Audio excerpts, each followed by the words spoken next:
我冇諗過佢會記得我，因為都好多人講明我，我睇得出我係真係好唔同，嗰刻我係咁動嘅，即係有人睇到我係有俾心機。呢個角色咧係一個心理醫生啦，經歷咗好多唔同嘅滄桑啦。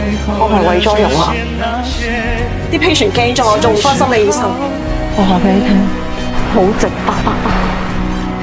難言神經疾，我男朋友咧係一個國際集團嘅恐怖分子，我哋好愛對方，當中亦都有好多委屈啊，又要逃離啊。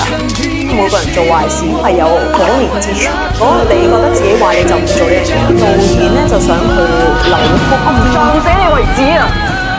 難忘係因為我冇諗過佢會記得我個夢翻去做一個演員。佢話哦都好好，見到我有一個改變，佢覺得哇我係擺 effort 落去嘅一個演員，好感動嘅，即係有人睇到，咁我都希望即係大家可以透過呢套劇都會覺得我李詠怡係都係一個演員。